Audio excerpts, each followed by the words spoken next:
Hi, welcome to the Gamesplainer. I'm Jeff the Gamesplainer, and today I'm Gamesplaining Century from East to West, Part 1. Century from East to West, Part 1 is the combination of the first two games, Century New World and Century Spice Road. I've set the game up as a two-player game. I'm going to have a playthrough. The only difference is that there's a seventh meeple on the boards, and that these two spots are covered with those tokens. It's a 2 to 3 player game. So let's get straight into it. White will be going first. White is going to start by grabbing that, because anything that has extra cubes on it is worthwhile. Pink will do the same and grab the new card, because changing out of yellow to something is also a really hard thing to do, or worthwhile thing to do. Yellow will now take the green cube. Of course, that is cheaper than getting the green cube from up there.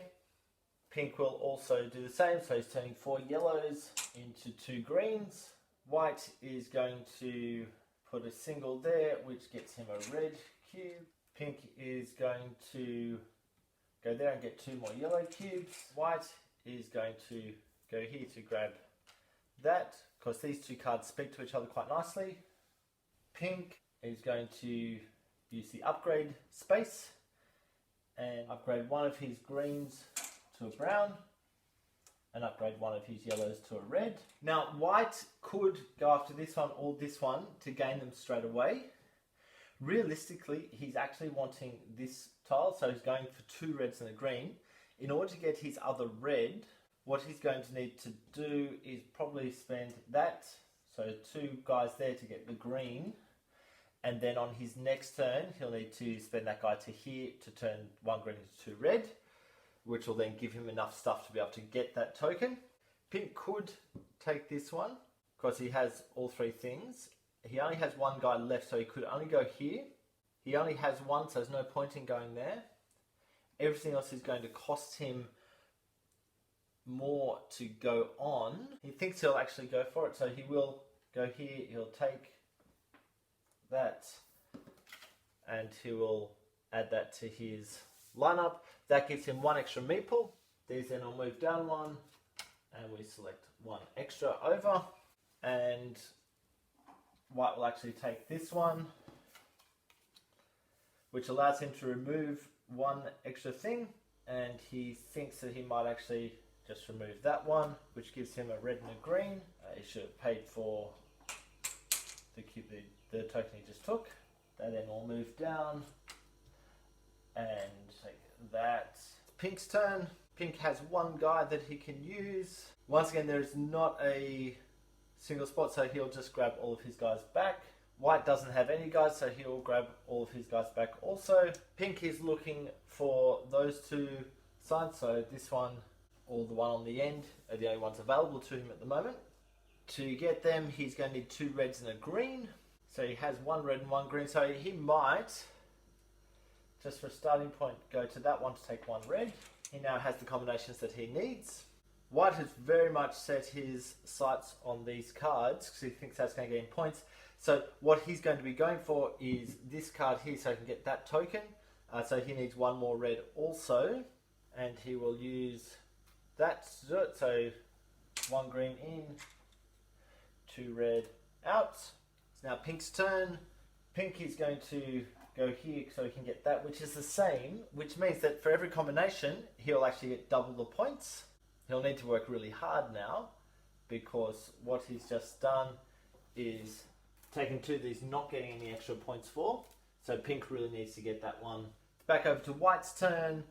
White is absolutely going to go down the bottom and grab that for 2 red and a green. Now every time he goes to a handshake, he'll get a yellow cube in as a bonus. Pink really needs to be going for these 2, so he needs to get 2 reds. He can do that with 3 guys there, which gives him 2 reds. Back over to White. White is going to put 1 there to get 2 yellows. Pink is going to go here with 2 guys, which gets him 2 yellows. Pink can't go and get this one simply because he's got 1 on that location already, so he could call all of his guys back in order to get it, but he's working really hard to get that as well.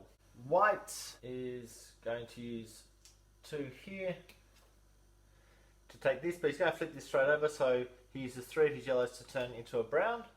3 yellow up there, 1 brown down, and that flips onto its back and just sits next to the tile so you can count them up at the end.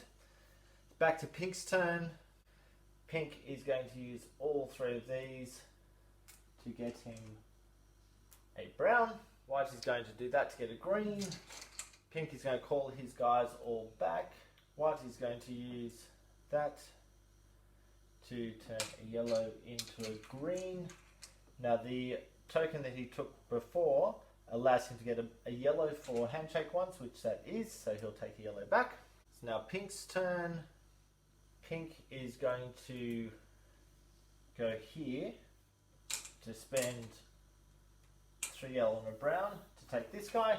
That will give him a 1-person discount on that symbol, and he thinks it's probably worth his while to take this token because he's almost got all of the guys onto his board.